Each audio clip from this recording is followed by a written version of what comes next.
Hi beautiful people, I hope कि आप सब बहुत खुश हैं, आप सब बहुत अच्छे हैं एंड मेरे यूट्यूब चैनल पर आपका स्वागत है जिसका नाम है study in France.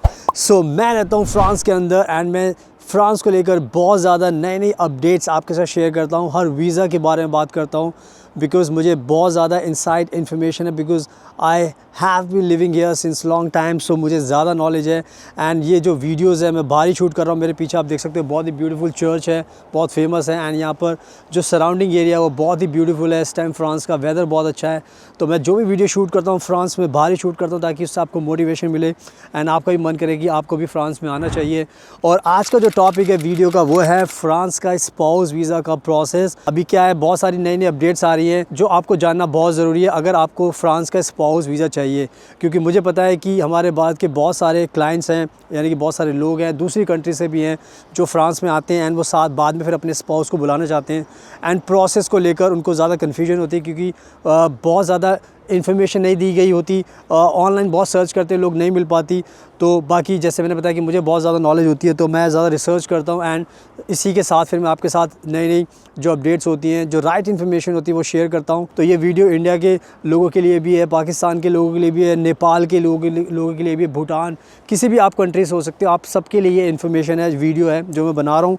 And please आप मेरे इंस्टाग्राम को ज़रूर फॉलो कर लेना, इंडियन इन फ्रांस, उसका लिंक डिस्क्रिप्शन में दिया हुआ है, क्योंकि वहाँ पर आप मुझसे सवाल पूछ सकते हो एंड वहाँ पर मेरे को जो भी एक्टिविटीज़ मैं करता हूँ उसकी अपडेट्स आपको मिल सकती हैं, तो उससे आपको लेटेस्ट अपडेट्स मिलती रहेंगी। So now without wasting for the time let's get started. So now अब मैं आपको एक एक करके फ्रांस का जो स्पाउस वीज़ा का जो प्रोसेस है वो पूरा एक्सप्लेन करूँगा। तो फ्रांस के स्पाउस वीज़ा के प्रोसेस को लेकर सबसे पहले आपको ये समझना होगा कि जो भी आपके स्पाउस फ्रांस में रहते हैं, अगर आपको उनको बुलाना है तो डॉक्यूमेंट्स आपको अच्छे से प्रिपेयर करने होते हैं, क्योंकि कोई भी वीज़ा अप्लाई करोगे, स्पेशली स्पाउस वीज़ा करोगे तो उसमें डॉक्यूमेंट्स का बहुत बड़ा हाथ होता है एंड जो सबसे इंपॉर्टेंट डॉक्यूमेंट होता है वो होता है इन्विटेशन लेटर।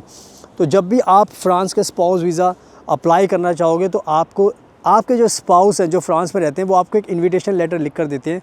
उस इन्विटेशन लेटर का मतलब होता है कि वो आपको इनवाइट कर रहे हैं फ्रांस में आने के लिए, अपने साथ रहने के लिए, बिकॉज़ आप उनके स्पाउस हो, यानी कि आप हस्बैंड और वाइफ हो, यानी कि आप हस्बैंड भी हो सकते हैं, वाइफ भी हो सकते हैं। आपके फ्रांस में आपके पति भी रह सकते हैं या आपकी पत्नी भी रह सकती है, तो कोई भी रह सकता है। तो इन्विटेशन लेटर आपको बनाना पड़ता है और इन्विटेशन आपको बहुत अच्छे तरीके से तैयार करना पड़ता है, कन्विंसिंग होना चाहिए, इसमें सारी चीज़ें बहुत अच्छी होनी चाहिए, आपके बारे में पता होना चाहिए कि फ्रांस में आप क्या करते हो, आप क्या क्या आपका एजुकेशन बैकग्राउंड है, क्या आपकी वर्किंग लाइफ है, क्या आपको एक्सपीरियंस है, आपकी शादी कब हुई थी, ये बहुत सारी चीज़ें होती हैं जो आपको बतानी पड़ती है।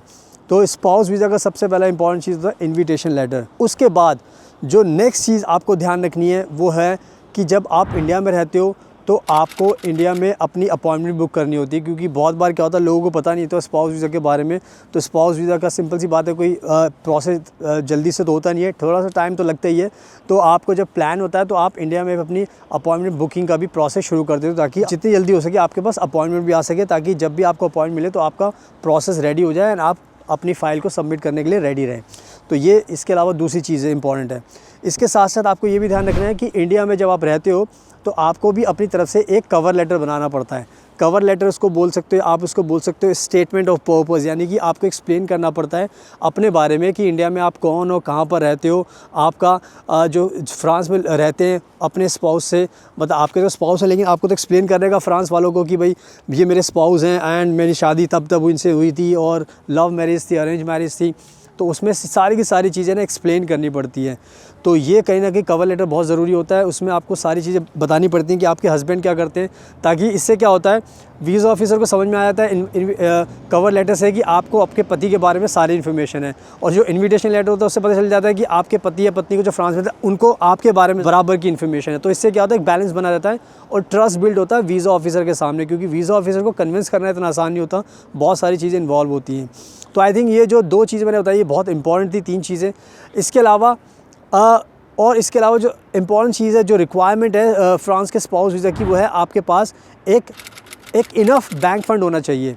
इनफ बैंक फ़ंड का मतलब है कि फ्रांस ने अपना एक रूल बनाया है कि फ्रांस में सैलरी का एक स्ट्रक्चर बनाया गया है, जो बेसिक सैलरी होती है उसमें उन्होंने एक नाम दिया होता है, आप पढ़ोगे SMIC ब्रूटो, स्मिक ब्रूटो, यानी कि ये फ्रेंच का वर्ड है और इसका सिंपल सा मतलब ये है कि उन्होंने रखा है कि अगर आप फ्रांस में रहते हो, अपने स्पाउस को बुलाना चाहते हो, तो आज के टाइम में आपको करीब जो स्मिक ब्रूटो में बता रहा हूँ वो कम से कम 1800 यूरो, 1795-96 यूरो होती है। तो ये एक अमाउंट आपके पास होना चाहिए हर महीने के हिसाब से, ताकि फ्रांस की सरकार को समझ में आए कि भाई आपके पास पैसा है तो आप अपने जो क्लाइंट है, अपने जो स्पाउस है और अपना दोनों का ख्याल रख सकते हो। तो ये 1700 यूरो का एक अमाउंट उन्होंने रखा हुआ है। अगर आप इसको मीट करोगे तो आपको अपने स्पाउस को बुलाने में आसानी होगी और वीज़ा ऑफिसर को भी आपके ऊपर ट्रस्ट हो जाएगा। इसके अलावा जो इम्पॉर्टेंट चीज़ होती है वो होती है आपका घर, यानी कि अगर आपको फ्रांस में अपने स्पाउस को बुलाना है तो आपको ये सबसे पहले मेक श्योर करना पड़ेगा कि फ्रांस में आप कहाँ पर रहते हो और आपका जो घर है उसका जो साइज़ है वो कितना है, क्योंकि घर का साइज़ का बड़ा मैटर होता है फ्रांस के अंदर, कि वो चाहते हैं कि आपके पास कम से कम 25 स्क्वायर मीटर का घर होना चाहिए। 25 स्क्वायर मीटर का मतलब ये हो गया कि उसमें 2 लोग आसानी से रह सकते हैं, कंफर्टेबली रह सकते हैं। उसमें टॉयलेट बाथरूम होना चाहिए, किचन होना चाहिए। अगर एक रूम है बड़ा है चल ठीक है, अगर 2 रूम है तो और भी अच्छी बात है। तो इसीलिए उन्होंने ये पूरा का पूरा 1 स्क्वायर मीटर का एक रूल बनाया, ताकि जो भी यहाँ पर रहने आए उसको कंफर्टेबल रहे। ऐसा ना रहे कि उनको रहने में कोई दिक्कत हो, क्योंकि उनको पता है कि अगर रहने में दिक्कत होगी तो उससे बीमारी भी हो सकती है। बहुत सारे डाउट्स होते हैं फ्रांस को, वो नहीं चाहते कि कोई भी इशू हो, और ये कंडीशन इसलिए रखी गई है ताकि आपको ये कंडीशन मीट करनी है। तो आई थिंक मैंने बहुत अच्छे तरीके से कंडीशन के बारे में बता दिया है। तो ये होगी एक इंपॉर्टेंट चीज़। इसके अलावा नेक्स्ट चीज़ होती है वो होती है हेल्थ इंश्योरेंस। सो हेल्थ इंश्योरेंस भी आज के टाइम में बहुत ज़रूरी है। तो फ्रांस चाहता है कि भाई जब भी आप आने वाले हो तो आप इंडिया से अपने हेल्थ इंश्योरेंस भी ले लो, बाय कर लो, ताकि जब भी आप फ्लाइट, क्योंकि जब सिंपल सी बात है जब भी आप फ्रांस में आओगे तो वहाँ पर आपको अलग से अमेली करके होता है, वहाँ पर रजिस्ट्रेशन करना पड़ता है। लेकिन जैसे ही आप इंडिया से आओगे तो आपको यहाँ से हेल्थ इंश्योरेंस भी लेना पड़ेगा, ताकि आपकी सारी की सारी चीज़ें क्लियर रहें। तो हेल्थ इंश्योरेंस भी बहुत ज़्यादा ज़रूरी है। इसके अलावा जो एक एप्लीकेशन फॉर्म होता है वीज़ा का, वो बहुत ज़रूरी होता है, क्योंकि वीज़ा का जो एप्लीकेशन फॉर्म होता है आप उसमें जो इन्फॉर्मेशन होती है वो बहुत सही तरीके से आपको भरनी होती है। बहुत सारे लोग क्या हैं उसको अच्छे से भर नहीं पाते, उसमें गलती करते हैं, तो वीज़ा ऑफिसर को डाउट होता है, उसके बाद फिर वीज़ा मिलने में दिक्कत होती है। तो मैं नहीं चाहता कि आप सब ये गलती करो। तो प्लीज़ जो वीज़ा का एप्लीकेशन फॉर्म है उसको अच्छे से भरो। अगर आपको कोई दिक्कत होती है तो आप हमें भी कॉन्टैक्ट कर सकते हो, हम भी आपको भरने में आपकी मदद कर सकते हैं, क्योंकि हमें बहुत ज़्यादा नॉलेज होती है, तो हमें पता होता है कि उसमें क्या क्या चीज़ें आपको डालनी है।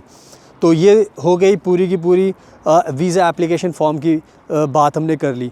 अब इसके बाद last but not the least वो है आपकी शादी, क्योंकि देखो सिंपल सी बात है, आपकी शादी हुई है तभी आप स्पाउस वीज़ा अप्लाई कर रहे हो, तो आपको मेक श्योर करना पड़ेगा जो आपकी शादी हुई है उसके सारे डॉक्यूमेंट्स आपको लगाने हैं।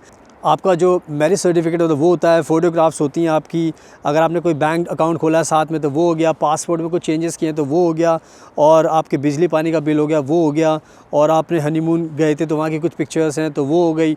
तो बहुत सारी चीज़ें होती हैं जो आपको प्रूफ़ करनी पड़ती है अपनी शादी को प्रूफ़ करने के लिए, ताकि वीज़ा ऑफिसर को यकीन हो जाए कि भाई आपकी शादी लीगल तरीके से हुई है एंड आप जेन्युइनली जो फ्रांस में रहते हैं आप उनके स्पाउस हो। तो ये कहीं ना कहीं मैरिज डॉक्यूमेंट्स की बहुत ज़्यादा ज़रूरत होती है। सो आई थिंक मैंने आपको सारी की सारी चीज़ें जो बहुत अच्छे तरीके से समझा दी हैं एंड आपको अब समझ में भी आ गया है। तो ये पूरा का पूरा प्रोसेस मैं आपको बता रहा हूँ 2025 को ध्यान में रखकर 24 जा चुका है, 25 आ चुका है। तो जितने भी लोग हमारे भारत के इस वीडियो को देख रहे हैं या दूसरे लोग देख रहे हैं, तो मैंने आपको बता दिया कि मैं रहता हूँ फ्रांस के अंदर। ये वीडियो मैं फ्रांस में शूट कर रहा हूँ, सारी वीडियोज़ मेरे चैनल पर आपको फ्रांस में ही मिलेंगी। तो मुझे बहुत ज़्यादा नॉलेज है एंड यही नॉलेज मैं आपके साथ शेयर करता हूँ ताकि उससे आपको सही रियलिटी पता लगे।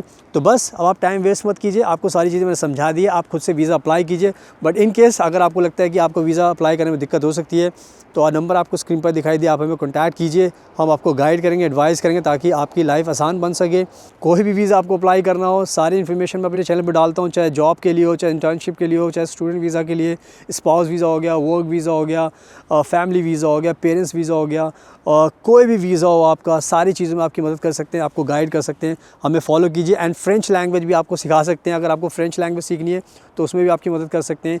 आपका फ्रेंच लैंग्वेज आपको ऑनलाइन एंड ऑफलाइन सिखा सकते हैं, तो सारी चीज़ों में आपको गाइड कर सकते हैं। जस्ट आपको हमें कॉन्टैक्ट करना है और हम आपकी पूरी मदद करेंगे। So thank you so much, आपके कीमती टाइम का best of luck and please हमेशा अपना ध्यान रखिए।